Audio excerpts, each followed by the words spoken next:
We are now just a little over a week away from UFC 308, which is the most anticipated fight card of the year for most of us. And Ilia Topuria, Max Holloway is my most anticipated fight of the year, actually, above any of the other fights, Pajeda, Sean O'Malley, any of them. I'm going with this fight because as a fan of boxing, this is one of those fights that is so intriguing to me to see how it all goes down. And I'm actually going Ilia Topuria, and I've been very confident before, this fight was even announced. I was like, I know Topuria beats this guy. And I'm going to kind of break down why I think Topuria has a very dangerous style for Max Holloway, just to give a bit of a sneak peek. I'm going to go over kind of the similarities and differences between him and Volkanovski, who's beaten him 3 times now.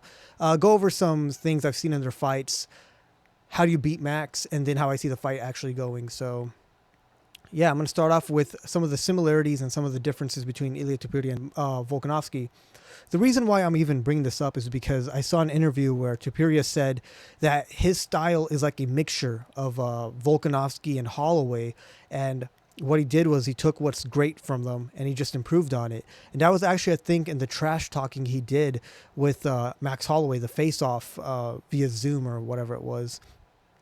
And so I want to go over some of that, right? So Ilia has more power, but Volk has more speed. But I want to make it clear that the speed difference isn't that much. Topuria is very fast. He explodes very quickly. I just think Volkanovski overall, when it comes to movement, is a bit quicker. He does a lot more, stand switches, a lot more moving around the cage, whereas Topuria kind of just plods forward in that boxing style, and then he'll be quick to explode. Ilia definitely has a better boxing combos, right? He loves that his combo that he knocked out Jai Herbert with, and then he dropped what was his name, Josh Emmett with.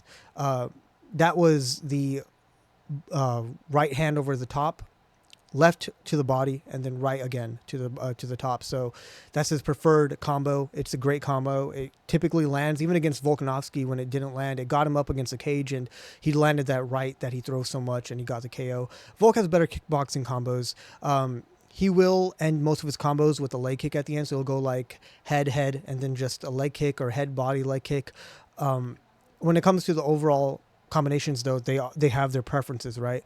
Ilia sits on his shots more. So one thing I've noticed about a lot of MMA fighters is that they don't really sit on their shots as much. Like some of the guys, and you have like Justin Gaethje, and he does sit on his shots from time. I mean, he has KOs to prove it, but against Oliveira, I remember he went flying at one point where he was trying to land a shot because he wasn't really sitting on it. He was just winging big shots, you know what I mean?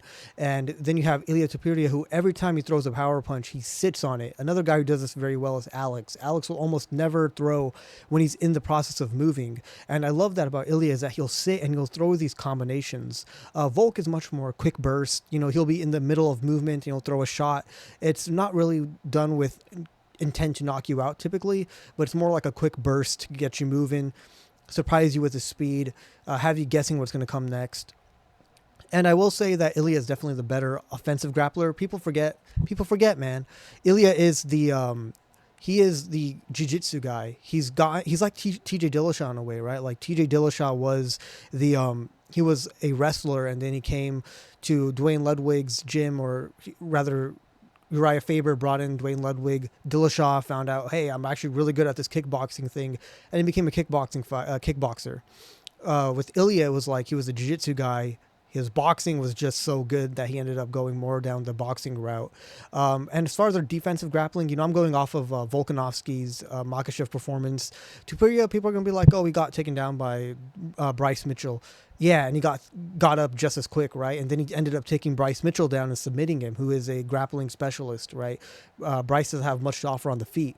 So I would say they're both pretty similar in the defensive grappling, but offensive, I would say Topuria. And again, the reason I'm looking at this in the first place is Volkanovski's beaten Max Holloway 3 times now. And he beat him the second time. It was a close fight, but he won that fight. And Max Holloway typically does struggle against smaller opponents, and Volkanovski is probably the best example of that. And these guys are really similar despite the differences they may have. Now, I actually want to go over some sequences just to show you that I'm not making this stuff up. Now, this is from the third Volk Holloway fight, and keep in mind that this fight was 5 rounds. I'm not going to sit through every little detail. I could eventually maybe do more of like a breakdown. I would love to add videos here, but I'd probably get copyrighted. And for this one, this is from round number 1. So I want you to kind of look at the sequence here, and it's going to kind of build into what my next points are going to be. So you're going to see from the first frame, right, Volkanovski and Holloway. Volkanovski sits, he's going to throw, he fakes the left, he ends up coming over with the right, and then he follows it up with the left, right? So he feints the left, comes with the right, left, and this is to show you kind of how Holloway defends, right? He's got his hands low. Typically, he doesn't have a high stance with his guard. They're hands by his side. As soon as he sees Volkanovski coming, he tries to parry, kind of like parry or block the shots off, and he just gets clipped. And this is typical Holloway, right? There's a reason why he has the most absorbed strikes in the UFC. I'm not going to say his defense is bad, but it's kind of like what Conor McGregor said, right? People were like, Holloway is the greatest boxer in the UFC. And Conor's like, you can't really be the greatest boxer if you've absorbed the most amount of shots. Again, if you go to a boxing gym, one of the first things that's kind of ingrained in you is hit, don't get hit. Now, when you're fighting at the highest level, you're fighting guys who have that same mentality. Obviously, you're going to get hit. It's just a part of the game. But you want to try to minimize that as much as possible. Holloway seems to go the other way, where it's like hit and get hit. And against a guy like Topuria, you're seeing Volkanovski landing clean. Topuria's power is just different. So I'm just bringing this up from round 1. Let's go to another exchange right here. So you can see Volkanovski lands his jab, as you can see in the second frame. You can see Holloway's, it makes the impact with his face. Volkanovski follows it up with the right. Holloway ducks under, and this is something he did a lot throughout the fight. Like if you watch this fight, you'll see this a lot. He has a habit, and it might just be against smaller opponents. He kind of ducks under and he tries to swing. He tries to find a shot, and it typically doesn't land. So you're going to see here, he goes with his own left to Volkanovski. Volkanovski kind of frames off with his arm. It hits like part of his back. And then the last frame you see is Volkanovski's like, I don't know if he's talking to the commentary, who they're talking to, but he's like, I'm the man. I'm so fast. I'm too quick. That's what he says, I think. And he does this quite a bit. And those are just 2 sequences from the first round. But keep in mind, I don't think this fight with Topuria is going past the second round. I don't really need to show all the crazy stuff he's doing in round 3, 4, or 5, because I don't think the fight with Topuria is going to go that far. This is just round 1 and he's getting clipped. I mean, with combinations, and when he does come around, he ducks under and he tries to aim as he can. And this is why people say Holloway typically struggles a bit more against the smaller guys, is because of this. It's a bit harder, it seems, for him to find his target versus a taller opponent. Now, how do you beat Holloway actually? Who has the best game plan for beating Holloway? And it has been Volkanovski. So as we've seen, combos, not single shots. You got to be in and out. When you explode into a combo, Holloway doesn't have the best defense. He eats a lot of shots. He's going to counter. He's not that quick on the counter either. And his preferred way of countering when it comes to when it comes to any sort of quick explosion of combos is he'll kind of duck under and he'll try to find a shot, and he'll typically struggle, especially against a guy like Ilia Topuria, who has such a high guard. I don't see him cracking it. Preferred method of defense, slips, ducking, and parrying. He doesn't really have a high guard that often. He will put it up, but he likes to slip it, he likes to duck, and he likes to parry it. His body's open. I saw that Volkanovski fight. Volk was going mostly for the legs. That body was open all day, especially when he leans down and tries to dodge the shot. His body's open, and you can just rip at it, right? Being able to come in and out with combos is key, and that's something Topuria is a master of. You don't believe me? Go watch the Emmett fight, and I might actually end up doing like a frame-by-frame breakdown, because I think that's one of the best displays of boxing we've ever seen in the UFC. And Josh Emmett, you want to know something? He has a very high boxing guard, and so people are like, well, he couldn't knock out Josh Emmett. Well, Josh Emmett has a really high boxing guard. His chin is pretty low. Now, sometimes it'll go up and you'll see him get caught, but I think Josh Emmett actually has better defense than Holloway. Holloway just has a much better chin. Force Holloway to fight on the counter, and he leaves himself, like I said, mentioned, mainly his body open. So when he's countering, Holloway is open to getting tagged. Now, he did have some success in the countering against Volkanovski. but it was definitely not the norm. He got 50-45 pretty badly. And Holloway does cut open pretty quick as well. Again, if this is Topuria and he does his boxing combos, he's in. He goes head, body, head. He gets out. And he's just moving around, right? Moving around. And then he kind of explodes into it and goes in for another combo. He's going to give Max a lot of problem because Max is going to try to counter it, duck under. He's going to be open. Topuria's going to tag him. And now I just want to go over how I see the fight going. So first and foremost, Topuria's been talking a lot about how I'm going to point to the ground at the start of the fight. And he's been saying this a lot. I'm going to point to the ground at the start of the fight. And I believe Topuria, like this confidence this man has. I want to make it very clear because some people are going to say, well, you're just a Topuria fan. I love Holloway. I love guys who just come for the fight. You know, the true warriors of the sport. Holloway is a BMF.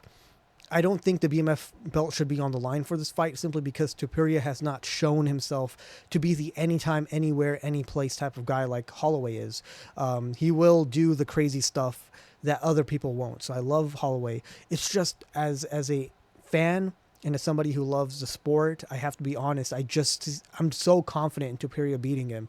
This is the most confident I've been probably all main events this year, even more than Pereira Roundtree, because it was like, oh, Roundtree could tag him. Holloway could win, but if I had to break it down to like percentage points, I'm 90-10, 90% leaning towards Topuria to win this fight.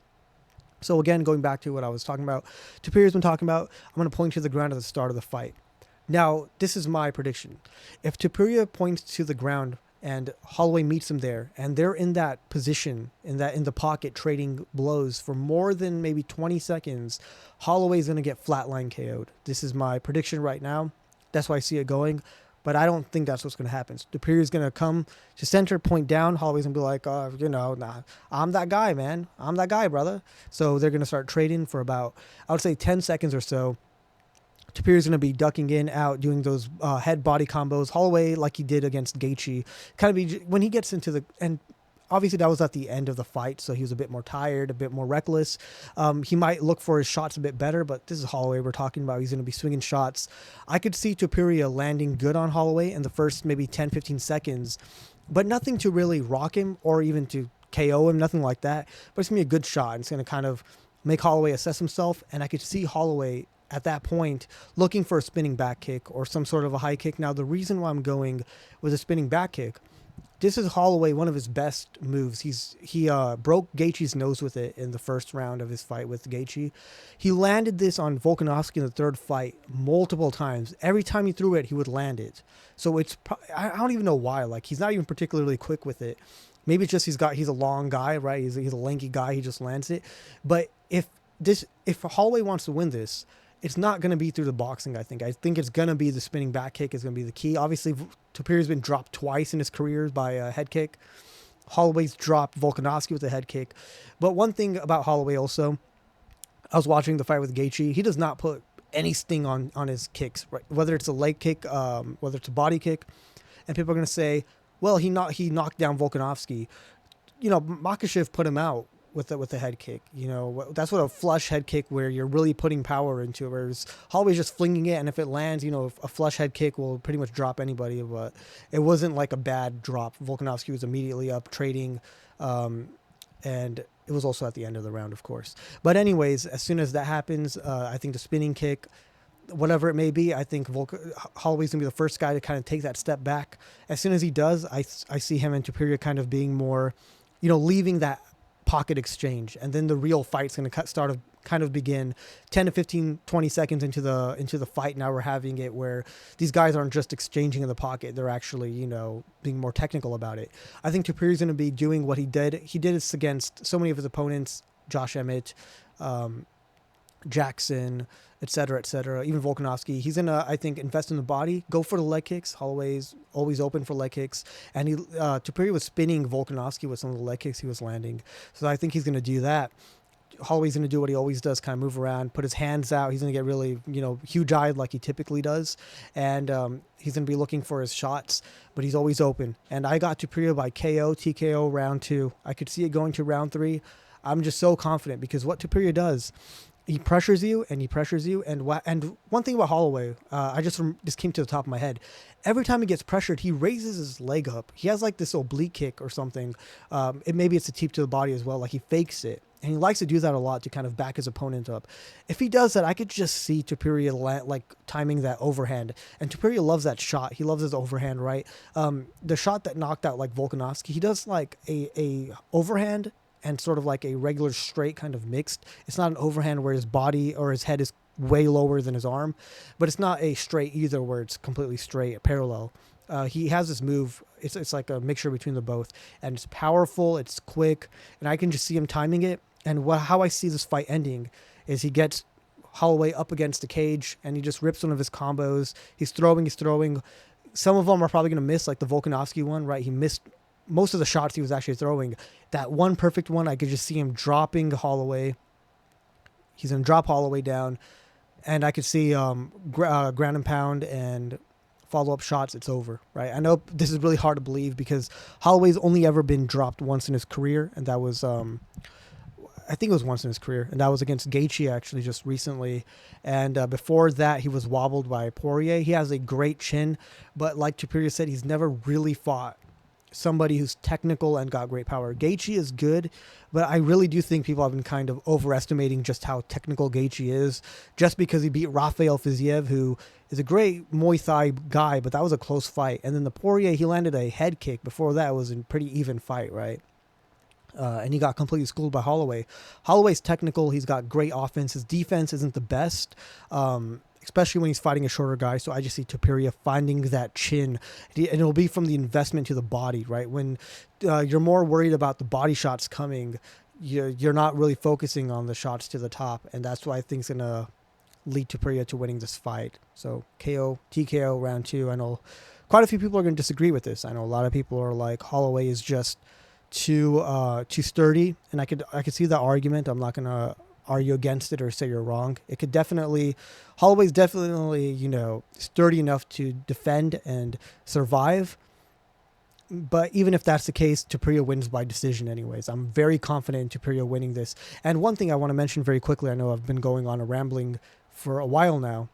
Topuria has, if he's at any point hurt in this fight, he could struggle wrestle. He will go for the takedown. He has great wrestling. He has great jiu-jitsu. Holloway can't. If Holloway at any point is hurt, he's not going to get a takedown on Topuria. And even if he does, Topuria has phenomenal jiu-jitsu. It's not going to go well for Holloway.